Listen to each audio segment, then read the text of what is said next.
কিন্তু আমরা অন্তর্বর্তীকালীন সরকার প্রধান হিসাবে এমন একজন মানুষকে নির্বাচন করেছি যিনি বিশ্বের সকলের কাছে গ্রহণযোগ্য। গোটা বিশ্বের ইউরোপ আমেরিকা সহ বিশ্ব সম্প্রদায়ের কাছে যিনি পরিচিত মুখ, সেই ডক্টর ইউনূস সাহেবকে বলবো, আপনি রাষ্ট্রপ্রধানদের সঙ্গে যোগাযোগ করে ফিলিস্তিনের ব্যাপারে ভূমিকা পালন করুন।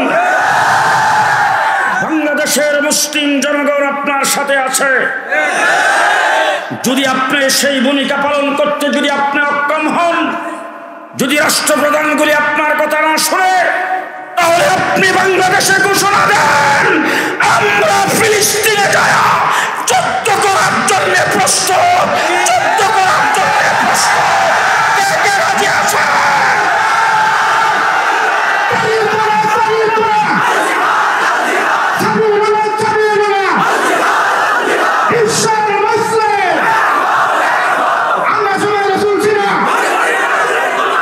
চ্যানেলটি সাবস্ক্রাইব করুন, বেল আইকনটি বেজে দিয়ে সাথেই থাকুন। আমার বন্ধুগণ, হযরতে আদম আলাইহিস সালাম থেকে শুরু করে মুহাম্মদুর রাসূলুল্লাহ সাল্লাল্লাহু আলাইহি ওয়াসাল্লাম পর্যন্ত আল্লাহ তাবারক ওয়া তাআলা মানুষের হেদায়েতের জন্য, মানুষকে জান্নাতের পথ দেখাইবার জন্য, আল্লাহর পরিচয় মানুষের সামনে পেশ করার জন্য 1,24,000 নবী প্রতিনিধি, আল্লাহর প্রতিনিধি পৃথিবীতে প্রেরণ করেছেন। আদম আলাইহিস সালাম থেকে শুরু করে ঈসা আলাইহিস সালাম পর্যন্ত হাজার হাজার বৎসর অতিবাহিত হয়েছে। একই সময়ে একাধিক নবী আগমন করেছেন। নবীদের কাছে আল্লাহর পক্ষ থেকে ওহী নাজিল করা হয়েছে, নবীদেরকে কিতাব দেওয়া হয়েছে।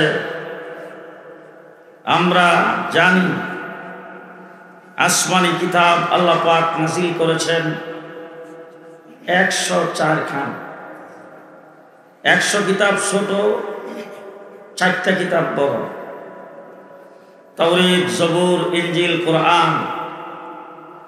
কোরআনে কারীম পৃথিবীতে আসার আগে 103টি কিতাব পৃথিবীতে আল্লাহ পাক প্রেরণ করেছেন। সহিফা নাজিল করেছেন ছোট ছোট কিতাব 100। আদম থেকে শুরু করে ঈসা আলাইহিস সালাম পর্যন্ত নবীদের কাছে যেই ছোট কিতাব সহিফা নাজিল করেছিলেন, আপনাদের কাহারও জানা থাকলে একটু বলবেন। পৃথিবীর কোনো জাদুঘরে, কোনো মিউজিয়ামে 100 সহিফার কোনো একটার কোনো অস্তিত্ব আছে কিনা? জি, আমার বাংলাদেশে অনেক পুরানো পুরানো জিনিস আছে। পৃথিবীর বিভিন্ন দেশে আমি গিয়েছি। ইটালিতে যাওয়ার পরে সেখানে জাদুঘরে যখন গেলাম, ঈসা আলাইহিস সালামের ব্যবহৃত জিনিসও সেটার ভিতরে আছে। লন্ডনে পৃথিবী বিখ্যাত জাদুঘর মিউজিয়াম, সেটার ভিতরে যাই দেখেছি অনেক হাজার হাজার বছর আগের জিনিসপত্র আছে। কিন্তু পৃথিবীর কোথাও আজ পর্যন্ত কেউ দেখাইতে পারবে না 100 সহিফা কোনো একটা কিতাবের কোনো একটা অক্ষর কোথাও সংরক্ষিত আছে। আছে আছে জবুর কিতাব নাজিল করেছিলেন আল্লাহ পাক হযরতে দাউদ আলাইহিস সালামের কাছে। আজকের গোটা পৃথিবীতে জবুরের কোনো অস্তিত্ব নাই, তার একজন অনুসারীও নাই। আছে? আজকে তামাম পৃথিবীতে সন্ত্রাসের রাজত্ব কায়েম করেছেন ইহুদি সম্প্রদায়। গোটা পৃথিবী তাদের সন্ত্রাসে আজকে আতঙ্কিত। গুটি কয়েক ইসরায়েলি ইহুদি ফিলিস্তিনি মুসলমানদের উপর নির্যাতনের স্টিম রোলার চালাইছেন। গোটা পৃথিবীকে আজকে মর্মাহত করেছেন, আতঙ্কিত করেছেন। যে ইহুদি সম্প্রদায়, তাদেরকে চ্যালেঞ্জ করে বলতে চাই, তোমরা ঈসা আলাইহিস সালামের নবুয়তের দাবিদার, উম্মতের দাবিদার, তৌরাতের অনুসারী বলে দাবি করো, বাবার বেটা হলে পৃথিবীর মানচিত্রে হযরত মূসা আলাইহিস সালামের কাছে যে তৌরাত কিতাব নাজিল হয়েছিল তার একটা কপি দেখাও। আছে? পারবে দেখাইতে? জি, পৃথিবীর কোথাও একটা কপি দেখাইতে পারবে না। এবার আপনাদের জিজ্ঞেস করতে চাই, ইহুদিদের বংশে, ইহুদিদের মাঝে তৌরাত কিতাবের হাফেজ আছে কয়জন? জি, পৃথিবীতে আছে কোথাও?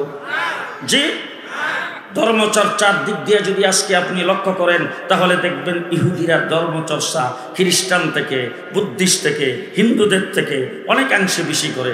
লন্ডনে দেখেছি, ইউরোপে দেখেছি, কানাডায় দেখেছি, আমেরিকাতে দেখেছি ইহুদিদের বড় বড় মাদ্রাসা।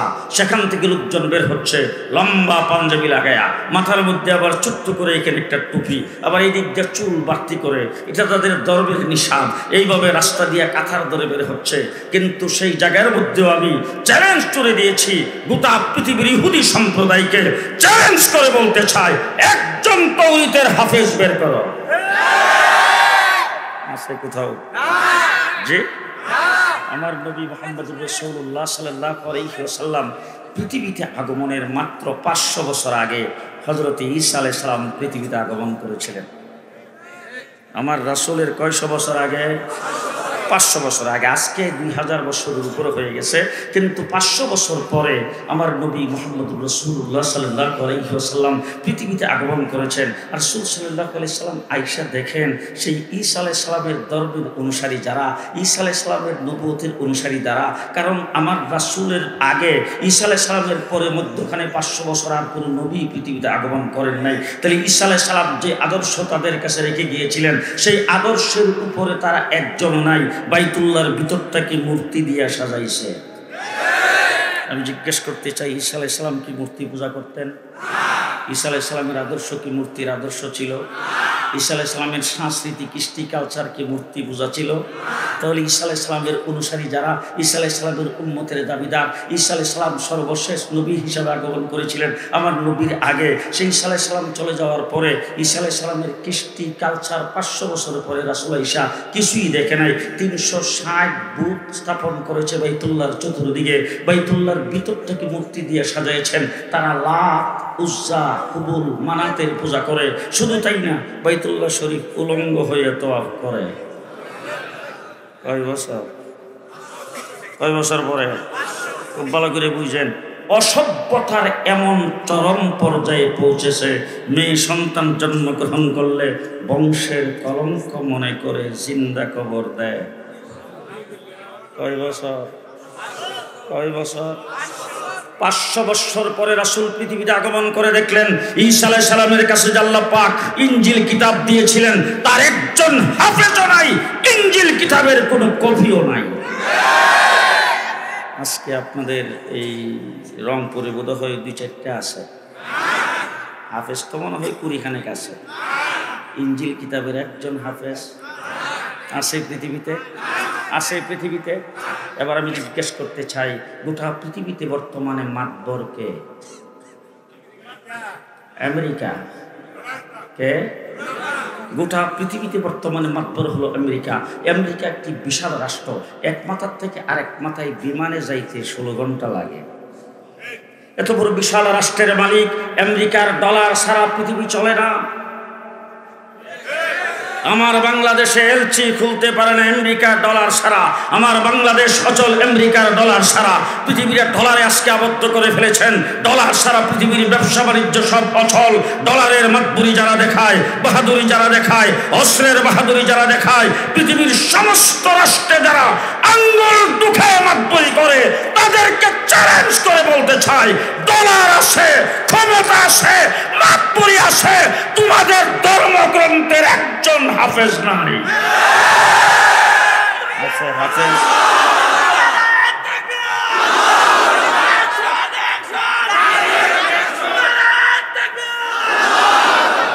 ডলার আছে হাফেজ, মাতবুরি আছে হাফেজ, অস্ত্র আছে হাফেজ, ক্ষমতা আছে হাফেজ, আছে নাই মুসলমানদের ধর্মগ্রন্থের হাফেজ?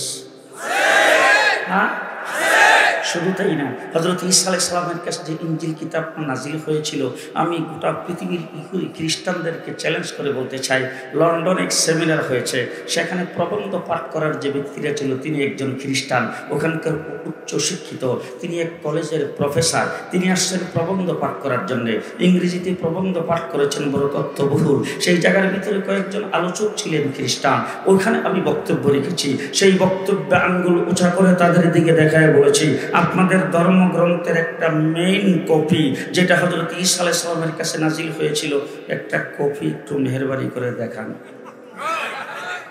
আছে আছে। এবার আমি জিজ্ঞেস করতে চাই, আমার কোরআন শরীফ কোন ভাষায়? আরবি ভাষা। আরবি ভাষা পৃথিবীর কোথাও নাই তো?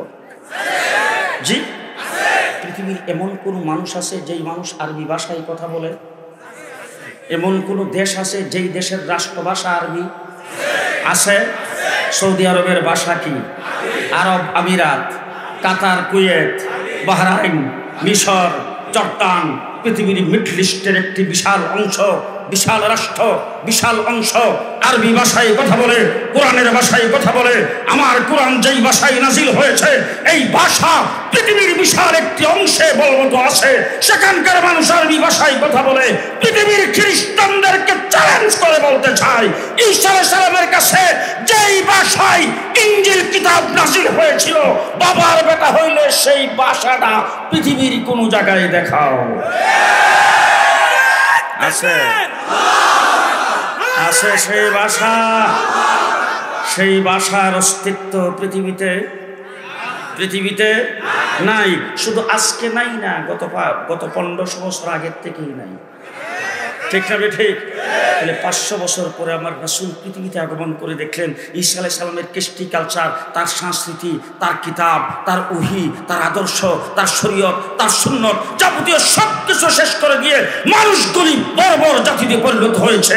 এখন শেষ ওয়াজ, আমার শেষ কথা আমার আপনাদের সামনে আপনাদেরকে জিজ্ঞেস করতে চাই, আমার নবী দুনিয়া থেকে গেছে কয় বছর? জি, 1450 বছর আমার নবী পৃথিবীর থেকে বিদায় গ্রহণ করেছেন। পৃথিবীতে থেকে 1450 বছর হয়েছে রাসূল দুনিয়ার থেকে বিদায় গ্রহণ করেছেন। ফজরের নামাজ মনে হয় রাসূলের সময় ছিল 20 রাকাত, এখন কাটছাট করতে করতে 60 রাকাত রয়েছে। যে হুজুর ফরজ আমার নবীর যুগে ছিল 40 রাকাত, এখন আছে 60টা। হুজুর ফরজ রাসূলের যুগে ছিল 41টা, এখন রয়েছে 60টা। বলেন বলেন। জি, হুজুর ফরজ আমার নবীর যুগে ছিল কয়টা? তায়াম্মুমের ফরজ আমার নবীর যুগে ছিল কয়টা? গোসলের ফরজ আমার নবীর যুগে ছিল কয়টা? মাগরিবের নামাজের ফরজ 3 রাকাত নবীর যুগে ছিল, এখন পর্যন্ত আছে। নামাজের মধ্যে রাসূল যা পড়তেন আমরা এখনো পড়ি। রাস্তায় সালাম যেইভাবে রাসূল দিতেন আমরা সেইভাবে দেই। মানুষ যখন রাস্তা দিয়ে হাঁটে, রাস্তার ডান পাশে দিয়ে হাঁটা সুন্নত রাসূলের যুগে ছিল, সাহাবায়ে কেরামের যুগে ছিল, এখনো আছে। আল্লাহর নবী 1450 বছর হয়েছে দুনিয়া থেকে বিদায় হয়েছে, ইসলামের সামান্য পরিবর্তন হয় নাই, কিয়ামত পর্যন্ত হবে না।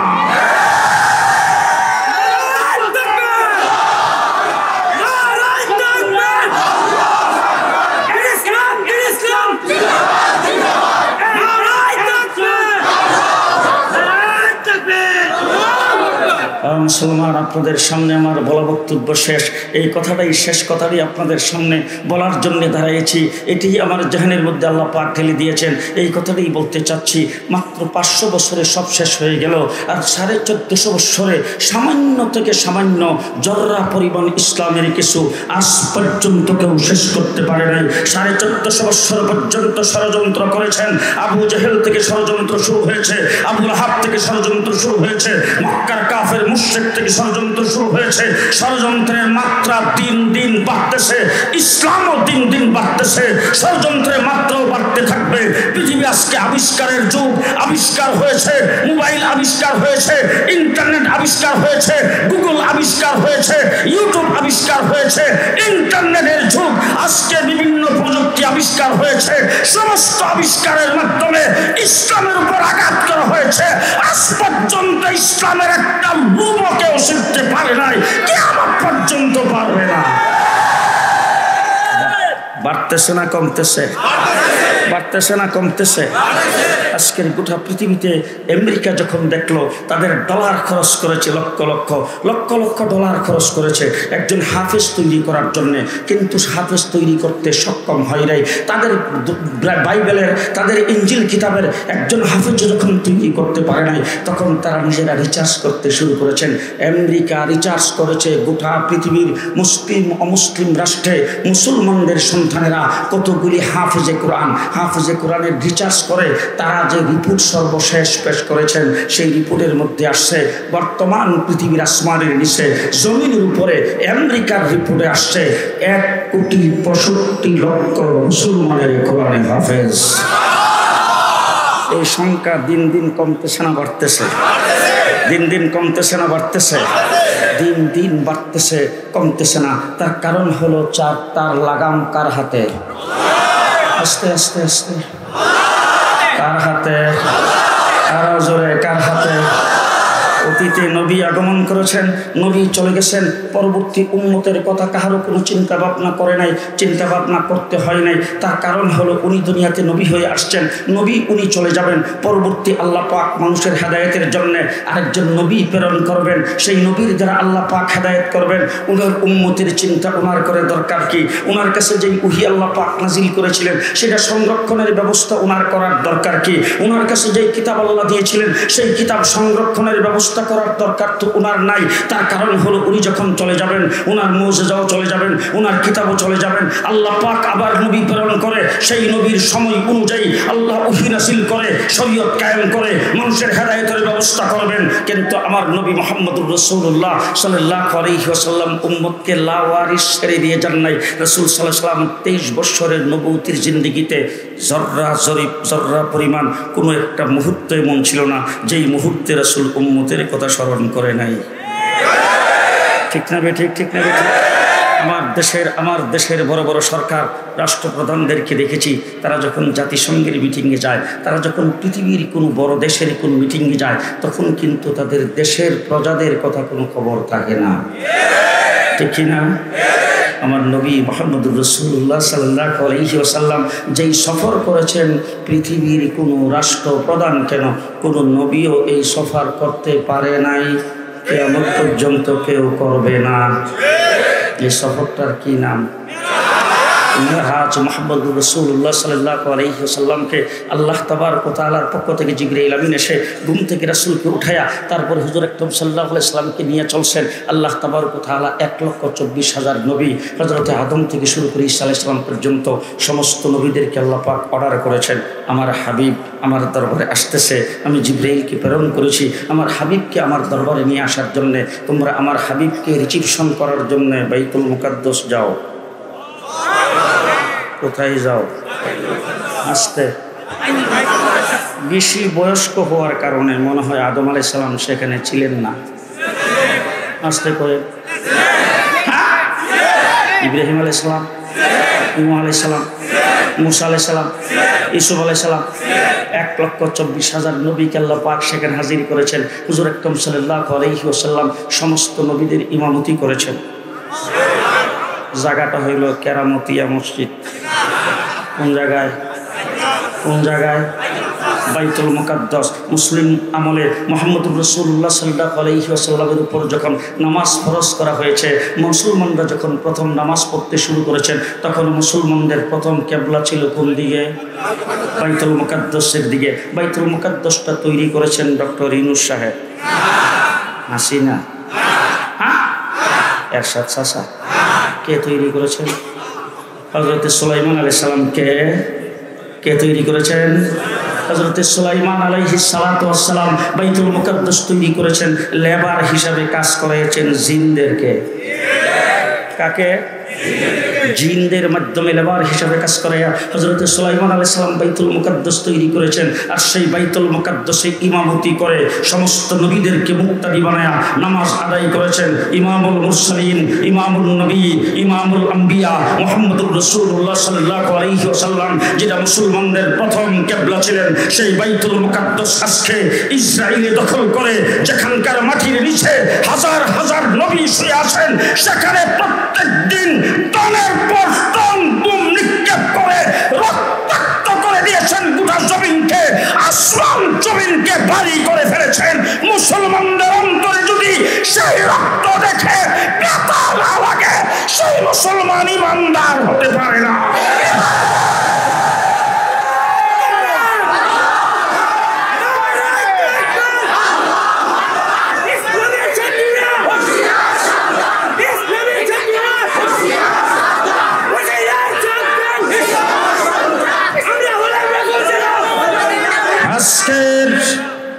আজকের এই জনসমুদ্র থেকে আমি পরিষ্কার বলতে চাই, সরকারি কোনো গোয়েন্দা যদি এখানে থাকেন, আন্তর্জাতিক লেভেলের কোনো গোয়েন্দা যদি এখানে থাকেন, কোনো সাংবাদিক, কোনো ইউটিউবার যদি থাকেন, আমার কথা রেকর্ড করে পৌঁছে দিবেন।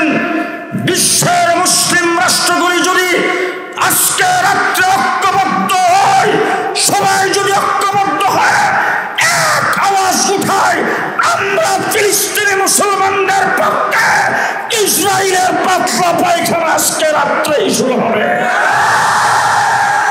কিন্তু আজ মুসলমান সেই পদক্ষেপ নিতে পারে নাই। মুসলিম রাষ্ট্রগুলির রাষ্ট্রপ্রধান আজকে নিশ্চুপ।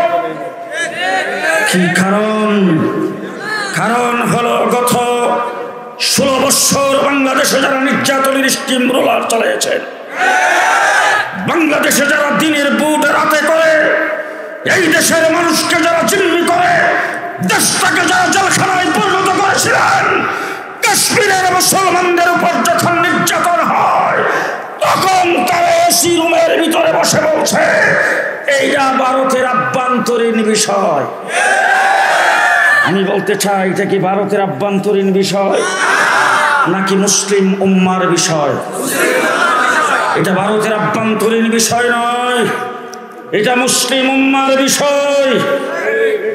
পরিষ্কার ভাষায় বলে দিচ্ছি, আমেরিকা সহ, ইসরায়েল সহ পৃথিবীর বাতের শক্তি আমাদেরকে যে দুর্বল ভাবতেছ, রাষ্ট্রপ্রধানগুলির সাথে তোমরা আঘাত করে জেনে রাখো, আমরা পোল্ট্রি মুরগি নয়, আমরা মুসলিম মিল্লাতের মুজাহিদ।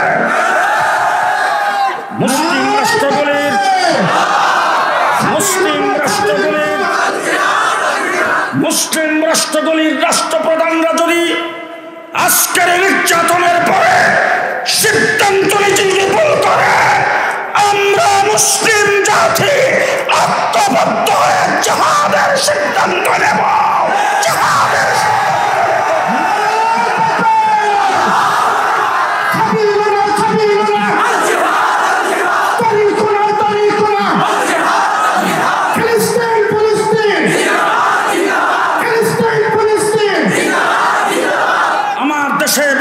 নির্বাচিত সরকার নাই, কিন্তু আমরা অন্তর্বর্তীকালীন সরকার প্রধান হিসাবে এমন একজন মানুষকে নির্বাচন করেছি যিনি বিশ্বের সকলের কাছে গ্রহণযোগ্য। গোটা বিশ্বের ইউরোপ, আমেরিকা সহ বিশ্ব সম্প্রদায়ের কাছে যিনি পরিচিত মুখ, সেই ডক্টর ইউনূস সাহেবকে বলবো, আপনি রাষ্ট্রপ্রধানদের সঙ্গে যোগাযোগ করে ফিলিস্তিনের ব্যাপারে ভূমিকা পালন করুন। বাংলাদেশের মুসলিম জনগণ আপনার সাথে আছে। যদি আপনি সেই ভূমিকা পালন করতে যদি আপনি অক্ষম হন, যদি রাষ্ট্রপ্রধানগুলি আপনার কথা না শুনে, তাহলে আপনি বাংলাদেশে ঘোষণা দেন, আমরা ফিলিস্তিনে যায় যুদ্ধ করার জন্য প্রস্তুত, যুদ্ধ করার জন্য প্রস্তুত। কে রাজি আছে?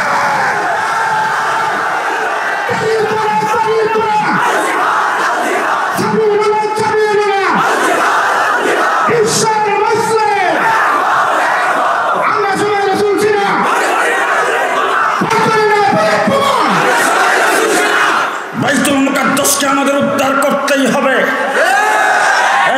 আসতে বলবেন না।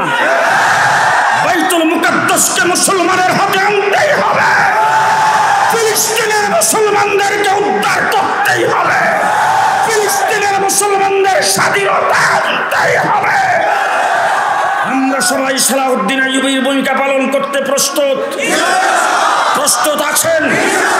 প্রস্তুত আছেন? আমরা সবাই এক একজন সালাউদ্দিন আইয়ুবীর ভূমিকা পালন করব, ঠিক না ঠিক?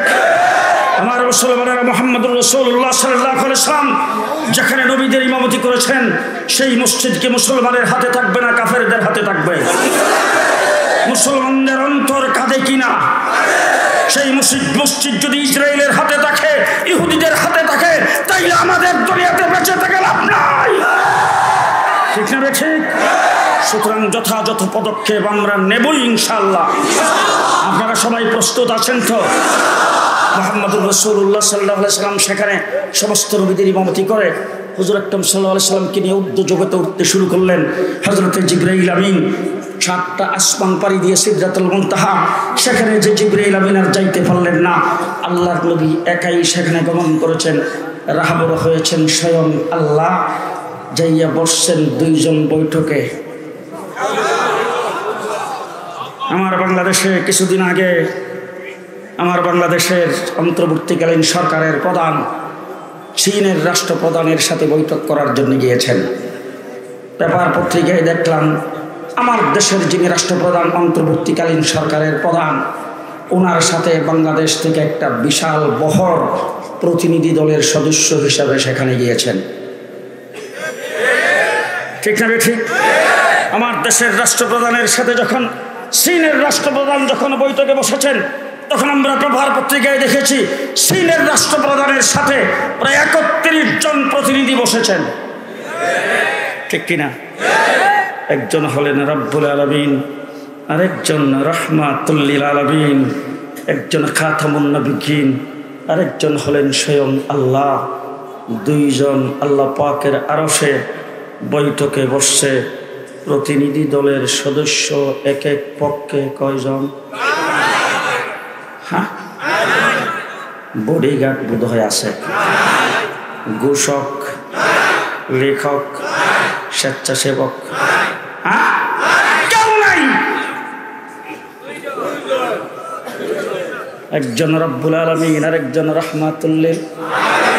2 জনের বৈঠক। এইখানে শাইখুল হাদিস উলামায়ে কেরাম বসে আছেন, ওনাদেরকে সাক্ষী রেখে বলতে চাই, আমাদের দেশের রাষ্ট্রপ্রধান যদি কোথাও যায়, দ্বিপাক্ষিক বৈঠক যখন হয় তখন কয়টা চুক্তি স্বাক্ষর হবে সেইগুলি লেখা থাকে। যতগুলি চুক্তি স্বাক্ষর হয় পরের দিন পেপার পত্রিকা আসে। একজন হলেন আল্লাহ, আরেকজন হলেন আমার রাসূল, একজন হলেন আল্লাহ রাব্বুল আলামিনের পিয়ারা বান্দা, আল্লাহ পাকের প্রেরিত খাতামুন নবিয়্যিন, আল্লাহ পাকের মাহবুব মুহাম্মদুর রাসূলুল্লাহ, আরেকজন হলেন স্বয়ং আল্লাহ, একজন রাব্বুল আলামিন, আরেকজন রাহমাতুল লিল আলামিন। 2 জনে বৈঠকে বসে সেই জায়গায় চুক্তি স্বাক্ষর হবে কয়টা?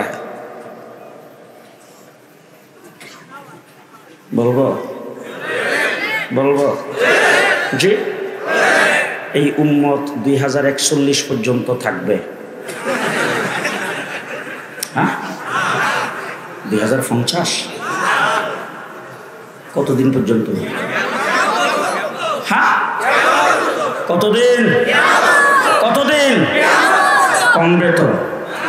কমবে না বাড়বে? আরো আসতে? আজকের থেকে 20 বছর আগে শালবাড়ির মাদ্রাসায় এত মানুষ হয়েছে তো মাহফিলে। হ্যাঁ, দিন যত যাচ্ছে মাহফিলে মানুষের সংখ্যা বাড়তেছে না কমতেছে? আসতে করেন, আসতে বাড়তেছে না কমতেছে? তাবলীগ জামাতের প্রচার অভিযান বোধ কমতেছে? মসজিদে মুসল্লি বাড়তেছে না কমতেছে? টুপিদারিওয়ালার সংখ্যা বাড়তেছে না কমতেছে? আলেম উলামায়ে কেরাম বাড়তেছে না কমতেছে? মুসলমানের সংখ্যা বাড়তেছে না কমতেছে? শুধুমাত্র আমেরিকা রিপোর্ট করেছেন গরিব গাট্টিওয়ালাদের দাওয়াতে এ পর্যন্ত 33 কোটি মানুষ ইসলাম কবুল করেছেন। গাট্টিওয়ালা চিনছেন তো? জি, গরিব গাট্টিওয়ালা তাবলীগ জামাতের লোকদের দাওয়াতে 33 কোটি মানুষ ইসলাম কবুল করে মুসলমান হয়েছে। জি, আজকে নিউ ইয়র্কে 450 জুমার মসজিদ,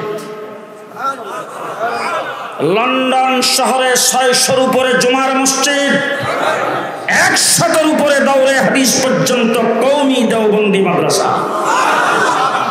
গোটা বিশ্বের এবং কোনো জায়গা নাই যেখানে ইসলাম পৌঁছে নাই। একদিন আসবে গোটা পৃথিবীতে তোলা রাশি দিয়া, বাড়ি সালাম দিয়া একজন ইহুদি, একজন খ্রিস্টান, একজন বুদ্ধিস্ট, একজন হিন্দু পাওয়া যাবে না। পৃথিবীর কোনো জায়গায় যদি কোনো ইহুদি পালাইয়ে থাকে, পাথরের আড়ালে যদি ইহুদি পালায়, পাথরের জবান খুলে যাবে, ডাক দিয়ে বলবে আমার আড়ালে একজন ইহুদি পালাই আছে, তাকে হত্যা করে। সেই মুসলমানদের এই অবস্থা। হাবিবের মামুনুল হকরে জেলে নিয়ে শেষ করে দিবা, এত সহজ? আলেম ওলামায়ে কেরামের বুক টুটি ধরে, আলেম ওলামায়ে কেরামের কণ্ঠবিরোধ করে ওয়াজ মাহফিল ইসলামী সম্মেলনে বাধা দিয়ে তুমি এই উম্মতকে শেষ করে দিবা। পরিষ্কার ভাষায় বলতে চাই, এইটা আমার বাংলাদেশ, মুসলমানদের দেশ। আমরা ব্রিটিশকে, পৃথিবীর যাদের সূর্য অস্ত যেত না সেই পরাশক্তির বিরুদ্ধে লড়াই আমরাই করেছি। আলেম ওলামায়ে কেরাম লড়াই করে ব্রিটিশকে এই দেশ থেকে আমরা তাড়িয়ে দিয়েছি। সুতরাং বাংলাদেশে ইসলামের বিরুদ্ধে করতে সাবধান।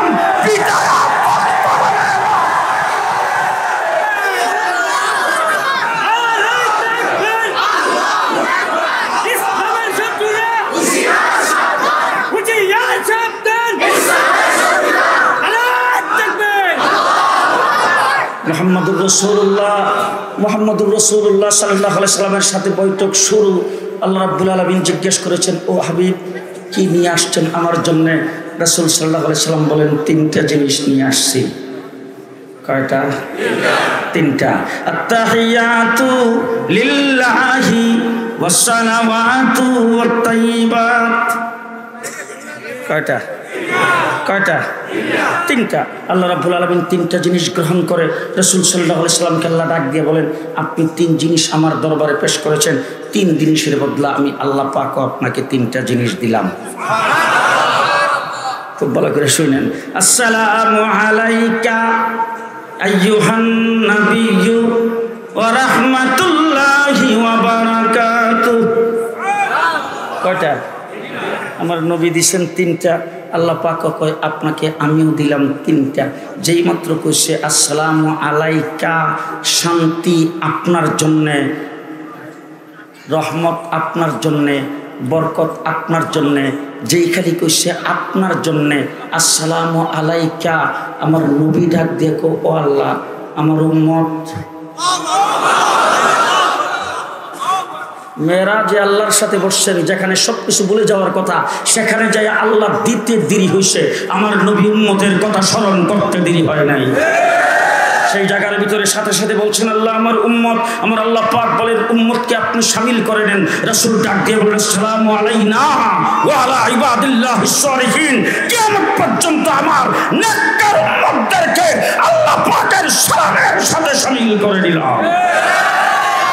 মুহাম্মদুর রাসূলুল্লাহ সাল্লাল্লাহু আলাইহি ওয়াসাল্লামের উম্মত ফয়সালা হয়েছে মেরাজের রাত্রি থেকে এ পর্যন্ত আছে, কিয়ামত পর্যন্ত থাকবে। তাম পৃথিবীর সমস্ত ষড়যন্ত্রকারীরা মিলে কিছুই করতে পারবে না। তার আরেকটা কারণ ভিতরে রয়েছে, সেই কারণটা হলো হযরতে মূসা আলাইহিস সালামের নাম শুনছেন তো? মূসা আলাইহিস সালামের উম্মতের সংখ্যা 6 লাখ। কয় লাখ? 6 লাখ। সুযোগ সুবিধা কি? মান্না ওয়াস সালওয়া, কথা কয় না? যেই মাত্র খাবারের টাইম হিসেবে পেটে খিদা লাগছে, গরম গরম খাবার, মান্না ওয়াস সালওয়া আসমান থেকে নাযিল হয়েছে। মরুভূমির মধ্যে গেছে, পানি নাই, লাঠির দ্বারা আঘাত করেছেন পাথরে, 12টা মিনারেল ওয়াটারের নহর, স্বচ্ছ মিনারেল ওয়াটার। এত সুযোগ সুবিধা যারা পাইছে তাদেরকে হযরতে মূসা আলাইহিস সালাম বলছেন ফেরাউনের সাথে যুদ্ধ করা লাগবে, আসতেছে ফেরাউন। সবদি মিল্লা মূসা আলাইহিস সালাম রেখো, মূসা যদি যুদ্ধ করা লাগে তুমি আর তোমার আল্লাহ করো, আমরা নাই। যে সুযোগ সুবিধা কম, স্বাস্থ্য খুব খারাপ। হ্যাঁ, স্বাস্থ্য খারাপ, সুযোগ সুবিধা কম। সমস্ত সুযোগ সুবিধা পাওয়ার পরে কি বলছে? মুসা আলাইহিস সালামকে বলছে তুমি আর তোমার আল্লাহ কইরো, আমরা নাই। আর আমার নবী হিজরত করে গেছেন মদিনায়, মদিনার থেকে নিঃস্ব হয়ে, মক্কার থেকে নিঃস্ব হয়ে যে সমস্ত সাহাবায়ে কেরাম রাসূলের সাথে গিয়েছিলেন তাদের বউ বাচ্চা অনেকের মক্কায় রয়ে গেছে, সহায় সম্পত্তি মক্কায়। হযরত আবু বকর সিদ্দিক ব্যবসায়ী ছিলেন, তার ব্যবসা বাণিজ্য যাবতীয় সবকিছু মক্কায় ফেলে মদিনায় সাহাবায়ে কেরাম গিয়েছেন। সেখানে যাওয়ার পরে তাদের পরনে ভালো কাপড় নাই, পায়ের নিচে মাটি নাই, মাথার উপরে ছায়া নাই, খাবার কোনো ব্যবস্থা নাই। আল্লাহর নবী মদিনার আনসার সাহাবায়ে কেরামের সাথে মক্কার মুহাজির সাহাবায়ে কেরামকে একজন আরেকজনের সাথে বাই পাঠায়া রাসূল তাদেরকে আপাতত বসবাস করার জন্য সুযোগ সুবিধা করে দিয়েছেন। একবেলা খাইলে আরেক বেলা ভালো করে খাইতে পায় না। রমজান শরীফের মাস, শেষ রাত্রের বেলা সেহরি পেট ভরে খাইতে পারে নাই। সেই অবস্থায় আমার নবী মুহাম্মদুর রাসূলুল্লাহ সাল্লাল্লাহু আলাইহি সাল্লাম 313 জন মাত্র তাদের সংখ্যায় কম, পেটে ভাত নাই, পরনে কাপড় নাই, মাথার উপরে ছায়া নাই, পায়ের নিচে মাটি নাই। পৃথিবীর কোনো দেশ থেকে কোনো জায়গার থেকে সমর্থনকারী কেউ নাই। পৃথিবীর কোনো ব্যক্তি তাদের পক্ষে বিবৃতি দেবে না, বক্তব্য রাখবে না, মানববন্ধন করবে না। এমন নিঃস্ব জাতির সামনে আমার রাসূল সাল্লাল্লাহু আলাইহি ওয়াসাল্লাম যখন বদরের যুদ্ধের কথা প্রকাশ করেছেন, আবু জাহেল 1000 শক্তিশালী বাহিনী নিয়ে যুদ্ধের সমস্ত প্রস্তুতি গ্রহণ করে মদিনা আক্রমণ করার জন্য যখন আগমন করেছেন, আমার রাসূল যখন সেই কথা ব্যক্ত করেছেন সাহাবায়ে কেরামের সামনে, সাহাবায়ে কেরাম সব একসাথে জমায়েত হয়েছে। রাসূল সকলের দিকে চোখ ঘুরাইয়া তাকাইতেছে। হুজুরের চাওয়া দেখে সাহাবায়ে কেরাম বুঝে গেছেন আল্লাহর নবী আমাদের কাছ থেকে কিছু শুনতে চাচ্ছে। আল্লাহর নবীর সামনে সাহাবায়ে কেরাম দাঁড়ায় যেই কথা বলছেন, সেই কথাটা মনে রেখা আপনারা সবাই বাড়িতে যাবেন। নিঃস্ব যাদের পেটে ভাত নাই, পরনে কাপড় নাই, হাতে অস্ত্র নাই, তারা রাসূলের সামনে সংখ্যায় কম, জীর্ণ শীর্ণ সামান্য একটু জায়গা মদিনায় সেখানে বসবাস করে। সেই জায়গার সাহাবীরা রাসূলের সামনে দাঁড়ায় বলছেন, ও আল্লাহর হাবিব, মুসা আলাইহিস সালামের উম্মত মুসা আলাইহিস সালামকে বলেছিল যুদ্ধ যদি করতে হয় তুমি আর তোমার আল্লাহ কইরো, আমরা যুদ্ধ করতে পারবো না। তাদের সুযোগ সুবিধা থাকার পরও তারা এই কথা বলেছেন, আমরা সম্পূর্ণ নিঃস্ব, আমাদের হাতে কোনো অস্ত্র নাই, আমাদের বাহ্যিক কোনো শক্তি নাই, কিন্তু আমরা পরিষ্কার আপনাকে বলে দিলাম যতক্ষণ পর্যন্ত আমাদের দেহের ভিতরে প্রাণ থাকবে, আপনার ডাইনে বামে সামনে পেছনে লড়াই করতেই থাকবো। আমরা সেই উম্মত, আমরা সেই উম্মত। আজকে ইসরায়েল মুসলমানদেরকে কুচকাটা করবে, আজকে মোদি কাশ্মীরের মুসলমানদেরকে কুচকাটা করবে, আজকে শেখ হাসিনাকে কুলে বসায়া বাংলাদেশের মুসলমানদের বিরুদ্ধে আজকে ষড়যন্ত্র করবে। মিস্টার মোদি সাহেবকে বলতে চাই, বাংলাদেশের বিরুদ্ধে ষড়যন্ত্র করার আগে একটু আফগানিস্তানের দিকে তাকাও।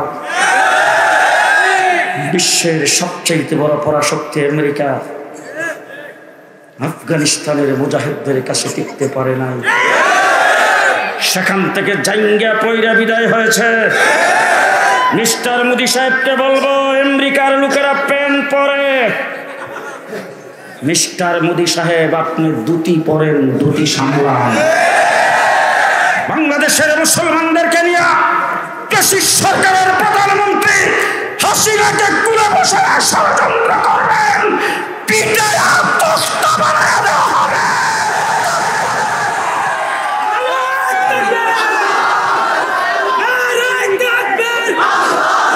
আজকে পরিষ্কার ভাষায় বলে যাচ্ছে, মিস্টার মোদি সাহেব আপনার রাষ্ট্র বড়, আমাদের চতুর্দিকে আপনি ঘেরাও করে রেখেছেন, আপনার অস্ত্র বেশি, আপনার সৈন্য বেশি, আপনার মাল সরঞ্জাম বেশি, আপনার সব কিছু বেশি, আপনার ক্ষমতা বেশি, কিন্তু আমরা মুসলমান হিসাবে আপনার কি ক্ষমতা আছে সেটা দেখার আমাদের টাইম নাই। ঠিক কিনা বলেন? ঠিক কিনা বলেন? 1.5 মাস পর্যন্ত রিমান্ডে ছিলাম ডিবি অফিসে। কি পরিমাণ নির্যাতন করেছেন সেইগুলি আপনাদের সামনে বলার টাইম নাই। তবে একটি কথা শুধু বলে যাচ্ছি, 7টা টিম আমাকে রাত্র দিন 24 ঘন্টা খাড়া করে রেখে জিজ্ঞাসাবাদ করত। যখনই যে টিম সামনে আসতো, প্রথম কথাটা আঙ্গুল উঁচা করে বলতেন, তুই পাকিস্তানি রাজাকার। তুই পাকিস্তানি রাজাকার, তোর হাফিজ হুজুর ছিল পাকিস্তানি রাজাকার, তোর মুফতি আমিনী ছিল পাকিস্তানি রাজাকার, তোর শাইখুল হাদিস ছিল পাকিস্তানি রাজাকার, তোর মুফতি আব্দুর রহমান ছিল পাকিস্তানি রাজাকার। আকাবের উলামায়ে কেরামের নাম ধরে ধরে গালিগালাজ করত পাকিস্তানি রাজাকার বলে। আমি আপনাদেরকে জিজ্ঞেস করতে চাই, শালবাড়ির মুফতি সাহেব হুজুর এখানে আসেন, আমার বন্ধুবর হযরত মাওলানা ইউনূস সাহেব এখানে আসেন, মুরব্বী উলামায়ে কেরাম এখানে আসেন। 54 বছরের বাংলাদেশে কোন মসজিদের ইমাম, কোন একজন আলেম, কোন মসজিদের মুয়াজ্জিন, কোন মাদ্রাসার একজন শিক্ষক পাকিস্তানের পক্ষে একটা শব্দ উচ্চারণ করেছে আজকে কেউ দেখাইতে পারবে না। আমরা পাকিস্তানের পক্ষে কোনোদিন মিছিল করি নাই, পাকিস্তানের পক্ষে একটা বিবৃতিও দেই নাই। তারপরেও তোমরা আমাদেরকে পাকিস্তানি রাজাকার বলে গালি দিয়েছ। কিন্তু তোমরা যখন বক্তৃতায় দাঁড়াইতা তখন বলতা ভারতের সাথে আমাদের স্বামী স্ত্রীর সম্পর্ক। কিসের সম্পর্ক? স্বামী স্ত্রীর সম্পর্ক। ভারতের উন্নয়ন আমাদের উন্নয়ন, ভারতের উন্নতি আমাদের উন্নতি। তোমরা যখন এই কথাটা বলছো তখনই আমরা মনে করেছিলাম আমাদের মেয়েটা আসলে প্রেম করে লাইছে। এখন আপনারা বলুন তো দেখি, মেয়ে যখন প্রেম করে তখন বাপ ভাই তাদের দায়িত্ব কি? তাদের দায়িত্ব হলো তাকে প্রেম থেকে ফিরানো। তখন ফিরাইতে যায় কি করে? সাবধান, সে যেন মোবাইল করতে না পারে, সাবধান চিঠিপত্র যেন লিখতে না পারে, সাবধান কাউকে দ্বারা যে কোনো খবর দিতে না পারে, সাবধান দরজা আটকে রাখো, সাবধান জানালা আটকে রাখো, সাবধান তার চেক দাও, ঘর থেকে যেন বের হইতে না পারে। আমরাও কিন্তু হাসিনার ব্যাপারে সেটাই করছি। বাংলাদেশ যখন মুদিকে গুজরাটের কসাই, সেই মুদিকে যখন আনতে চেয়েছে আমরা রাজপথে নেমে স্লোগান দিয়েছি, মুদির মতো কসাইকে বাংলাদেশে আসতে দেওয়া যাবে না। শেষ পর্যন্ত দেখলাম আমাদের বাধাই কোনো কাজ হয় নাই, আমাদের মেয়েটা প্রেমও করছে, ভাগ্যও চলে গেছে। ঠিক কিনা বলেন? ঠিক কিনা বলেন? এবার মেয়ে যখন ভাগ্যে চলে গেছে, এখন আমাদের প্রথম দায়িত্ব হলো, মিস্টার মোদি তোমার কাছে আমাদের মেয়ে বিয়ে দেব না, ফেরত দাও, ফেরত দাও, তাড়াতাড়ি ফেরত দাও।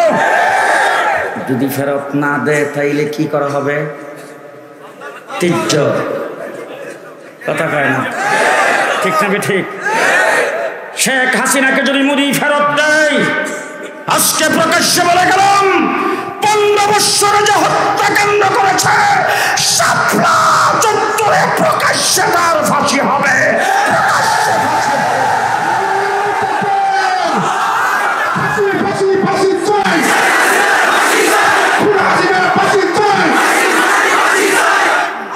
আমার বন্ধুগণ, আর যদি ফেরত না আসে, তাকে যদি ফেরত আনা না যায়, পরিষ্কার ভাষায় বললাম, বাংলাদেশে আওয়ামী লীগের স্থান হবে না, নৌকা মার্কার স্থান হবে না, জয় বাংলার স্লোগান বাংলার মাটিতে হবে না। বাংলাদেশে 92% মুসলমান হিসেবে স্লোগান হবে একটা। সেই স্লোগানটা কি আপনারা বলতে পারবেন? বলতে পারবেন? সবাই বলতে পারবেন? সবাই বলতে পারবেন? জোরে আওয়াজ করে বলতে হবে, নারায়ে তাকবীর। মুসলমানদের স্লোগান হবে নারায়ে তাকবীর, মুসলমানদের স্লোগান হবে আল্লাহু আকবার। ঈমান কি তাকরীর, আল্লাহু আকবার, ঈমান কি তাহরীর, আল্লাহু আকবার, মুমিন কি শামশির, মুমিনের তলোয়ার, মুমিনের তলোয়ার, মুমিনের স্ট্যান্ড গান, মুমিনের মেশিন গান। আফগানিস্তান যখন রাশিয়ার বিরুদ্ধে যুদ্ধ করে, ট্যাঙ্কের বহর আসতেছে, গেরিপথ, দুই সাইডে উঁচা পাহাড়, মধ্যখান দিয়ে রাস্তা, ট্যাঙ্কের বহর আসতেছে। মুসলমান মুজাহিদরা ট্যাঙ্কের নিচে পড়ে, সবগুলো ফেসে যাবে। ট্যাঙ্ক ধ্বংস করার মতো কোনো অস্ত্র তাদের হাতে নাই। মুসলমানদের কমান্ডার ডাক দিয়ে বলছেন, আল্লাহু আকবারের স্লোগান দাও। মুসলিম মুজাহিদেরা আল্লাহু আকবার বলে যখন আওয়াজ করেছে, ট্যাঙ্কের বহরে দাউ দাউ করে আগুন জ্বলে গেছে। সেই আল্লাহু আকবারের স্লোগান হলো মুসলমানের স্লোগান। আওয়ামী পেশির সরকার ক্ষমতায় থাকতে বলেছে, সেই নারায়ে তাকবীরের স্লোগান হলো রাজাকারদের স্লোগান, সাম্প্রদায়িক স্লোগান। যারা আল্লাহ আকবারের স্লোগানকে রাজাকারের স্লোগান বলেছেন, সাম্প্রদায়িক স্লোগান বলেছেন, যারা মুসলিম শব্দটাকে তারা সহ্য করে না, যারা বাংলাদেশের আলেম উলামায়ে কেরামকে নিকৃষ্ট জাতি হিসাবে মনে করে তাদের উপর নির্যাতন নির্বিচারে গুলি চালিয়েছেন, যারা পিলখানায় 57 জন আর্মি অফিসারকে হত্যা করে আজকে বাংলাদেশের লক্ষ লক্ষ কোটি কোটি টাকা বিদেশে চালান করে দেশটাকে তলাবিহীন জুড়িতে পরিণত করেছে, তাদেরকে বাদ দিয়ে যেই বিপ্লব বাংলাদেশে হয়েছে, এই বিপ্লবের পরে আগামী দিনে এই বাংলাদেশ হবে ইসলামের বাংলাদেশ, ইসলামের বাংলাদেশ। কে কে রাজি আছেন?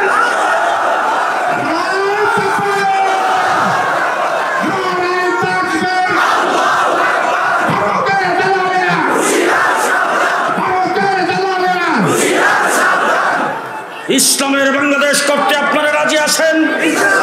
রাজি আছেন? যদি আবার সামনে রাস্তায় নামতে হয়, আবার যদি রক্ত দিতে হয়, আবার যদি রংপুরের আবু সাঈদের ভূমিকা পালন করতে হয়, আবার যদি মাথায় কাফনের কাপড় বাঁধতে হয়, প্রস্তুত আছেন তো? প্রস্তুত আছেন তো?